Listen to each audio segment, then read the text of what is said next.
Avignonnais à Manchester.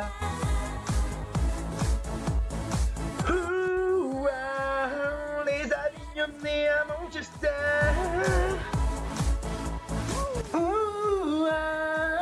Les Avignonnais à Manchester.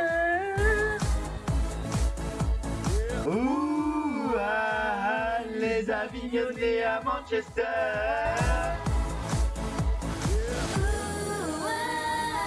Les Avignonnais à Manchester. Bonjour à tous et à toutes, chers suiveurs, chers abonnés des Avignonnais à Manchester. Et cette semaine, on va apprendre comment cuisiner du pain. Bah ouais, on cuisine du pain chez les Avignonnais. Quand vous passez 3 mois et demi en Angleterre, vous avez envie de manger de la bonne baguette française. Et comme j'ai 2 handicapés de la cuisine avec moi, je me charge de la logistique nourricière. Voilà. Alors, on va faire ça en plusieurs étapes, on va découper la cuisine du pain en plusieurs étapes radicales. On va voir une étape d'ingrédients, on va voir une étape de mélangeage, une étape de rigolade, une étape de galéjade, comme disait ma grand-mère dans le sud. Mais la première chose à faire quand on veut cuisiner, c'est de récolter ces ingrédients. Alors, quels ingrédients est-ce qu'il va nous falloir? C'est du pain, c'est pas compliqué. Il vous faut un grand sac de farine, comme à l'ancienne, comme les menus à l'ancienne, les lettres de mon moulin, bon, voilà. Un sac de farine. Il vous faut un petit peu de sel, mais juste une pincée par baguette. Il va vous falloir aussi 2 verres d'eau chaude, ça je pense que c'est faisable, je vous en demande pas trop. De la levure boulangère, c'est très important, pas de levure chimique. On le sait, la levure chimique, c'est l'ennemi de tous les bons boulangers.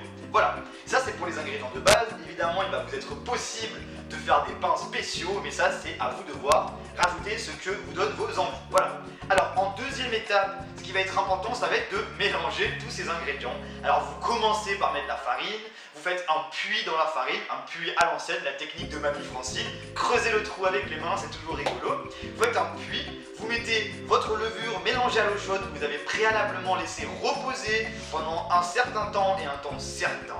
Une fois que vous avez laissé reposer cette levure, comme je l'ai dit, vous mélangez avec la farine. Cette farine qui va gonfler grâce à cette levure, gonfler, on le sait, ça gonfle beaucoup le pain. C'est plein de mie, l'ami du pain, l'ennemi du pain, tout ça c'est pas rigolo. Et ensuite, ce que vous allez faire, c'est que vous allez tout mélanger et avoir une espèce de bouillasse, comme ça, une espèce de masse de pain que vous allez devoir par la suite laisser reposer.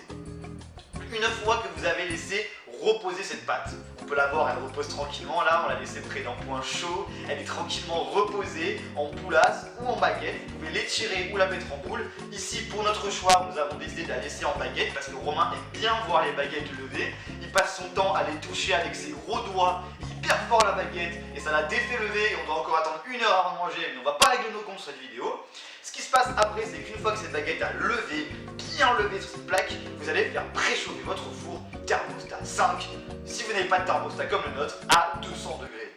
Et là, l'étape importante, l'étape à ne pas rater, ça va être qu'une fois que vous avez préparé votre pain, l'avoir fait lever et avoir fait chauffer le four, ça va être de entailler le pain et de mettre la signature du boulanger. La signature du boulanger, ce n'est pas que de l'esthétique. Oui, en effet, la signature du boulanger permet au pain, une fois qu'il aura levé, de se dégonfler légèrement et d'avoir une entaille. En effet, vous savez que la baguette de pain fonctionne avec de la mie et avec de la croûte. Et en fait, la mie va gonfler et la mie à l'extérieur va se transformer en croûte dure, rigide. Si vous aimez les baguettes craquantes, il faut laisser cette espèce d'aération dans la baguette de pain.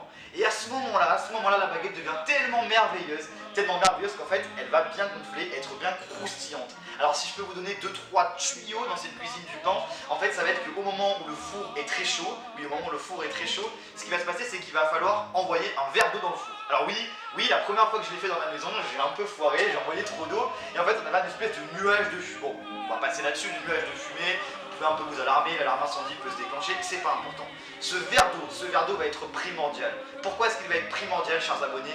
Il va être primordial parce qu'il va permettre à la baguette de rester ferme et à la fois craquante et croustillante comme on aime en France. Et oui, vous savez que les pains anglais sont dégueulasses et c'est pour ça qu'on les cuisine.